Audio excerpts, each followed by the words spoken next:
লাগবে। বাট আমি যখন শুনলাম বা আমি দেখলাম পরের দিন সোশ্যাল মিডিয়াতেও যে ফার্স্ট ডেতে 2024-এর হাইয়েস্ট কালেকশন, হাইয়েস্ট ওপেনিং ছিল হচ্ছে দরদের।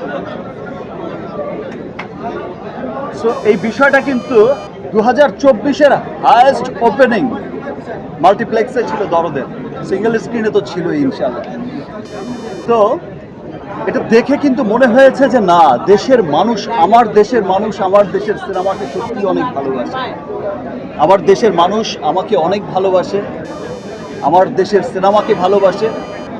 বাংলাদেশের মানুষ যেখানেই ছড়িয়ে আছে, আমি আমেরিকার চিত্র দেখেছি, আজ মিডল ইস্টে রিলিজ হয়েছে, পৃথিবীর অনেকগুলো দেশে রিলিজ হয়েছে, সেখানকার নিউজ জেনেছি। আপনি সবসময় বলতেন বাংলা সিনেমা আন্তর্জাতিক হয়ে যাবে, এই প্রথম মানে একসাথে বাংলা সিনেমা এত বড় আয়োজনে মুক্তি পেল, বাইরের স্থল সব আপনার সব অনেক দেখেন, আমি স্বপ্ন দেখতাম তো আগে থেকেই। স্বপ্নটা সেই স্বপ্নের পথে মূলত হাঁটা স্টার্ট হয়েছে আমার 2 বছর আগ থেকে, কোভিডের পরবর্তী। আপনারা সকলেই জানেন যে প্রিয়তমা থেকে হাঁটাটা স্টার্ট হয়েছে সেই গ্লোবাল মার্কেটের দিকে, এবং যত দিন যাচ্ছে গ্লোবাল মার্কেট কিন্তু আমরা অনেক এগোচ্ছি। আমরা কিন্তু আফটার প্রিয়তমা, রাজকুমার পর দেখলাম তুফানের পর দেখলাম দরদ। এখন গ্লোবাল মার্কেটে কিন্তু আমরা ডে বাই ডে খুব রিচ করে যাচ্ছি। আমরা আমাদের স্বপ্নের কিন্তু সেই লক্ষ্যে এখনো পৌঁছাইনি, এখনো যেতে হবে অনেক দূর, এখনো কাজ করতে হবে, এখনো অনেক দূর যাওয়া আমাদের বাকি। মাত্র তো শুরু হলো এবং যাবো ইনশাল্লাহ অনেক দূর। অনেক ঈদ মানে শাকিব খানের সিনেমা, কিন্তু প্রথম ঈদ ছাড়াও শাকিব খান ঈদ করে দিল, সেটা নিয়ে ঈদ ছাড়া হাইয়েস্ট ওপেনিং ছিল তো, বাস দ্যাট মিনস ঈদ ছাড়া সিনেমা সবসময় সুপারহিট হয়েছে। ইনফ্যাক্ট আমার ক্যারিয়ারে যত সিনেমা এসেছে, বিগ হিট সিনেমা, সেটা আমার প্রিয়া থেকে যতগুলো সিনেমা এসেছে, কোটি টাকার কারণ যতগুলো বিগ হিট সিনেমা এসেছে, সবগুলো কিন্তু ঈদ ছাড়াই এসেছে। বিকজ ঈদে একটা কম্পিটিশন কিন্তু থাকে, অনেক সিনেমার ভিড় থাকে, কিন্তু ঈদ ছাড়া কিন্তু একক সিনেমা থাকে। তো এটা সবসময় প্রমাণিত হয়েছে। আজকে দরদ দিয়েও আবার প্রমাণ করলো যে না, ঈদ ছাড়া সিনেমায় অনেক বেশি সুপারহিট হওয়ার অপশন থাকে, এবং ইনশাল্লাহ আমরা আরও সুন্দর সুন্দর কাজ করব এবং আমাদের সেই লক্ষ্যে পৌঁছে যাব। আর আজকে এই যে একনলের ব্র্যান্ড অ্যাম্বাসেডর আমাদের পাশেই দাঁড়িয়ে আছে ম্যাডাম পূজা চেরি। আজকে ওনার সৌজন্যে, ওনার একনল ব্র্যান্ডের সৌজন্যেই আমরা সকলে সিনেমা দেখতে এসেছি, আপনারাও দেখলেন। থ্যাংক ইউ ফর ইউর একনল। আপনার পাশে দেশি নায়িকা দাঁড়িয়ে আছে, দেশি নায়িকারা দেশের সিনেমা আপনার সাথে সুযোগ পাচ্ছে না, সামনে তারা সুযোগ পাবে কিনা, আর বরবাদ নিয়ে আসলে আমরা কিভাবে দেখতে পাবো? আমি তো দেশি নায়িকাদের সাথে আমিও সুযোগ পাচ্ছি না। দেশি নায়িকাদের যখনই আমি শিডিউল পাঠাচ্ছি, অলমোস্ট সমস্ত হিরোইনই কোনো না কোনোভাবে বিজি থাকে। যেহেতু দু তিনটা সিনেমা করি বছরে, আমার দেখা যায় যে অনেক শিডিউল লাগে। আমার ডিরেক্টরদের বা প্রডিউসারদের বা আমার প্রোডাকশনগুলোতে অনেক শিডিউল লাগে। তো আমার যারা আছেন স্টার হিরোইন, যারা আছেন সুপারস্টার হিরোইন, তারা তো বছরে অনেক সিনেমা করেন, অনেক ব্যস্ত থাকতে হয়, অনেক স্টারদের সাথে কাজ করতে হয়। আমি আসলে শিডিউল পাচ্ছি না। আপনার পছন্দের সিন কোনটা এবং কেন? পছন্দের কোনো দৃশ্য আছে সেটা? সবার পছন্দের সিন যেটা, আমার পছন্দের সিন সেটা।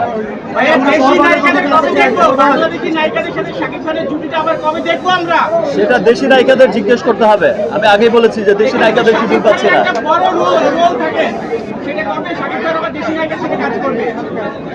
আমি উদ্বিগ হয়ে আছি দেশি নায়িকাদের সাথে কাজ করতে। আমি সেই মুম্বাইতে থাকতে ভাই, যত যাই হোক, দেশের প্রতি আলাদা একটা টান থাকে, দেশের মানুষের প্রতি টান থাকে। সো ইনশাল্লাহ দেশি নায়িকাদের সাথে যখন দেশি নায়িকাদের মুড হবে, স্কেজুল পাওয়া যাবে, খুব দ্রুতই হবে। আমরা একটু বরবাদের কথা শুনে শেষ করতে চাই।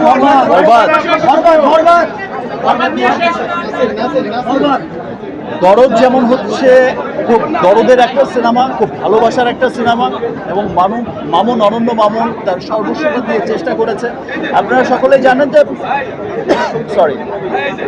দরদ ছিল কিন্তু আফটার প্রিয়তমার পরপর একটা সিনেমা, হয়তো সামহাও বিভিন্ন কারণে আমাদের মুক্তিটা অনেকবার পিছিয়েছে, আমরা সঠিক সময় হয়তো মুক্তিটা দিতে পারিনি। এটা রাজকুমারের আগে রিলিজ হওয়ার কথা ছিল।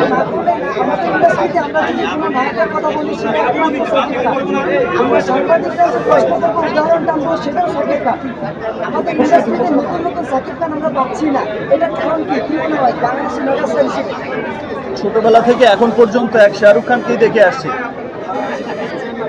আর সেই হলিউডে সেই টম ক্রুজকেই দেখে আসছি। আমি যখন ছোট ছিলাম, যখন হচ্ছে স্কুল গোয়িং ছিলাম, তখন থেকেই শাহরুখ খানকে দেখছি সুপারস্টার, দিল বলে দুলহানিয়া লে যায়েঙ্গে, এখনো দুলহানিয়াই নিয়ে যাচ্ছে। Once a megastar, always megastar.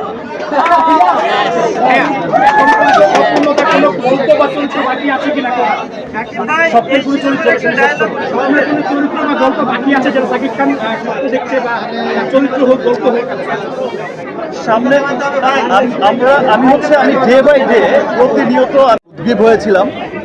আর আসলে এবার দরদ, আমি যেমন এক্সাইটেড ছিলাম, তেমন আমার পাশাপাশি আমার যে কোম্পানি রিমার্ক গার্ডেন, আমাদের সকলেই খুব এক্সাইটেড ছিল যে আমরা সবাই একসাথে দেখব রিমার্ক পরিবার। সো আজকে একনল পরিবারের পক্ষ থেকে আজকে এই শোয়ের আয়োজন করা হয়েছে। চমৎকার একটি সিনেমা দরদ। আসলে আমরা দরদ খুব সিম্পল একটা গল্পের সিনেমা দরদ। বলবো না আপনাদেরটাই শুনবো? তাহলে একটু কোয়াইট হতে হবে।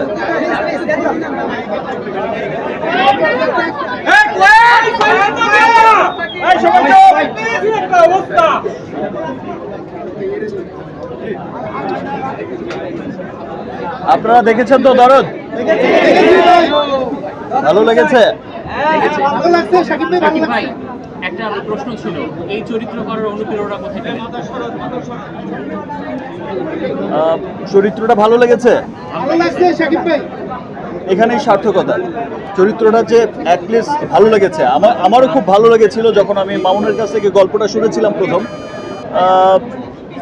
শেষের দিকে আমারও মনে হয়েছে বাহ, খুব চমৎকার স্টোরি।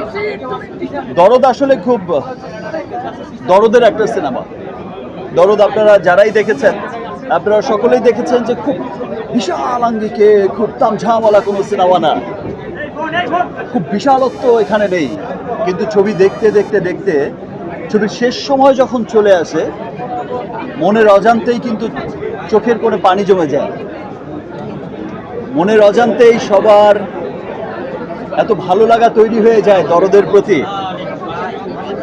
সো গল্পের ডে 1 থেকে আজকের দিন পর্যন্ত আমরা দরদকে দরদ দিয়েই ভালোবেসেছি, এবং দেশের মানুষও এই প্রতিকূল অবস্থার মধ্যে, আমি খুব অবাক হয়ে গেছিলাম।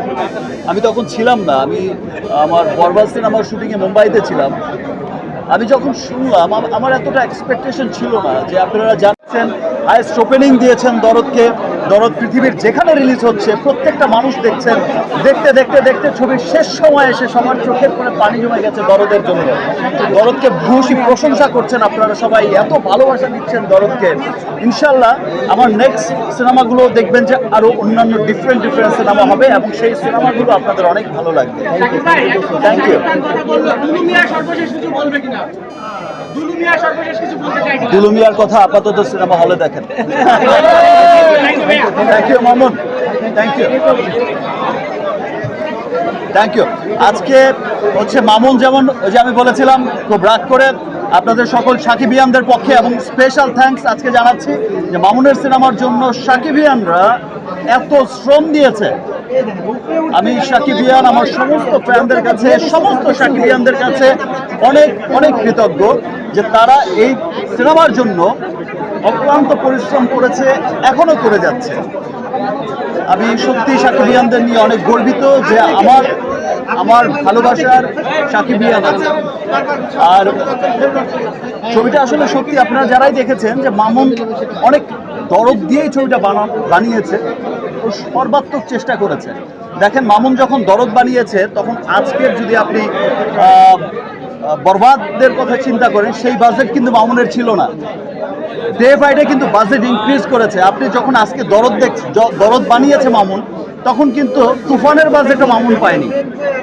এটা তুফানের বাজেটের সিনেমাও ছিল না। আমি আগেও বলেছি আমি ডে বাই ডে কিন্তু আমরা ইনক্রিজ করছি, ডে বাই ডে আমরা সামনে এগিয়ে যাচ্ছি। আপনারা তুফান দেখেছেন, খুব ভালো লেগেছে, ছিল সর্বোচ্চ বাজেটের সিনেমা তৎকালীন সময়। আপনারা যখন বরবাদ দেখবেন সামনে, বরবাদ দেখে বলবেন ওয়াও এই কি দেখলাম, সেটা মনে হবে যে তুফানের চাইতে ডাবল বাজেটের সিনেমা। আবার বরবাদের পরে যে সিনেমা দেখবেন সেটা মনে হবে ওয়াও ম্যান এটা কি দেখলাম, তো আরো অনেক বড় বাজেটের সিনেমা। লুক, একটা সময় ছিল যখন দেবদাস হয়েছিল বলিউডে 50 কোটি টাকা দিয়ে, তখন আমরা সবাই পাগল হয়ে গেলাম, পুরো বলিউড অস্থির হয়ে গেল। 50 কোটি রুপিতে সিনেমা, আর আজকে 1000 কোটি রুপিতে তাদের সিনেমা বানায়, বিজনেস করে তারা হাজার হাজার কোটি রুপি একটা সিনেমায়। তো সেই 50 কোটি কিন্তু এখন খুব ছোট্ট অ্যামাউন্ট হয়ে গেছে, সেই 100 কোটি এখন একটা স্টার রেমুনারেশন হয়ে গেছে। ইনশাল্লাহ এমনও একদিন আসবে যেদিন মনে হবে যে